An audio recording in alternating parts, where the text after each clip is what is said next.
కొరకు మీరు జీవిస్తున్నారు? దేన్ని సాధించాలని, దేన్ని అందుకోవాలని, దేన్ని పొందుకోవాలని మీ జీవితంలో మీరు అడుగులు ముందుకు వేస్తున్నారో ఒక గురి మీకు ఉండగలిగినట్లయితే నా దేవుడు మీ జీవితాన్ని అభివృద్ధి పరిచి ఆశీర్వదించును గాక. తండ్రి గద్దించిన, అన్నలు అసూయపడిన ఆ దర్శనం విషయంలో తండ్రి జ్ఞాపకం ఉంచుకున్నాడు. ఈరోజు ప్రియమైన దేవుని ప్రజలారా, యవనస్తులారా, మీకంటూ మీ జీవితంలో ఒక గురి అనేది ఉండాలి. గురి లేకపోతే ఎక్కడికి పరుగులు తీస్తావు? అందుకనే కదా పౌలు భక్తుడు అంటాడు ఫిలిప్పీలకు రాసిన పత్రిక 3:14 ఏమంటాడనంటే, అపోస్తలుడైన పౌలు ఫిలిప్పీలకు రాసిన పత్రికలో 3వ అధ్యాయం 14 వచ్చిన ఇలా అన్నాడు, నేను గురి యొద్దకే ఒక ఉన్నతమైన బహుమతి పొందుకోవటం కొరకు నేను గురి యొద్దకు పరుగు తీస్తా ఉన్నాను. నేను ఒకటి సాధించాలి, నాకంటూ ఒక బహుమానం ఉంది, దాన్ని నేను అందుకోవాలి. కాబట్టి నేను గురి లేకుండా పరుగు తీయట్లేదు, ఒక గురి కలిగి పరుగు తీస్తా ఉన్నాను. యేసేపు అదే ఒక గురి కలిగి ముందుకు అడుగులు వేస్తా ఉన్నాడు. కాబట్టే దేవుడు అతని ఫలభరితంగా మార్చాడు. మరి ఈరోజు ఇక్కడ కూడి వచ్చిన యవనస్తులైన మీ జీవితంలో మీకంటూ ఒక గురి ఉందా? గోల్ ఉందా? ఇప్పుడు ఒక 100 మీటర్స్కి ఒక రిబ్బన్ కట్టి పరుగు తీయండి అన్నాం అనుకోండి, చాలా వేగంగా పరుగు తీస్తారు.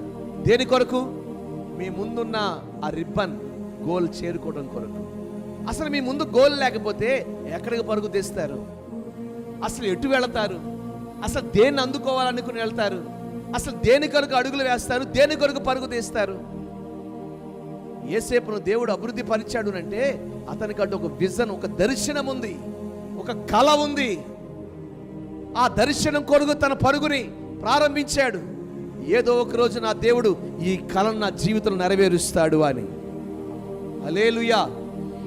ఈరోజు మీ జీవితంలో కూడా ఒక గురి ఉండాలి. గురి లేకపోతే ఎక్కడికి, దేని కొరకు నువ్వు పరుగు పెట్టగలుగుతావు? నేను పలానా చదవాలనే గురి, నేను పలానా ఉద్యోగాన్ని సాధించాలి పొందుకోవాలనే గురి, పలానా వ్యాపారంలో ఉన్నతమైన శిఖరానికి వెళ్ళాలనే గురి. గురి యొద్దకు ఎవరైతే పరుగు తీస్తారో నా దేవుడు వారిని ఫలభరితంగా మార్చును గాక. హల్లెలూయా, హల్లెలూయా. స్కూల్ నుంచి రాగానే పుస్తకాలు అక్కడ ఇసిరేసి మళ్ళా రేపొద్దున స్కూల్కి వెళ్ళినప్పుడు బ్యాగ్ తగిలించుకుని పోయావనుకో, నీకంటూ గురుందా? చెప్పరేంటండి? ఎగ్జామ్స్ వచ్చేటప్పుడు మాత్రమే పుస్తకాలు తీసి ఎగ్జామ్స్ లేని టైంలో క్రికెట్ బ్యాట్ పట్టుకుని గ్రౌండ్ చుట్టూ తిరిగామనుకోండి, నీకంటూ ఏమైనా గురుందా? మీకు సంగతి ఏది? దేన్ని అందుకోవాలని, దేన్ని పొందుకోవాలని ఈరోజు నువ్వు జీవిస్తా ఉన్నావు. ఈరోజు నీ జీవితంలో ఒక గురి కలిగి వెళ్ళు. నువ్వు గురి కలిగి పరుగుతి నా ప్రభు నీకు తోడై ఉండి నిన్ను ఫలభరితంగా మార్చును గాక.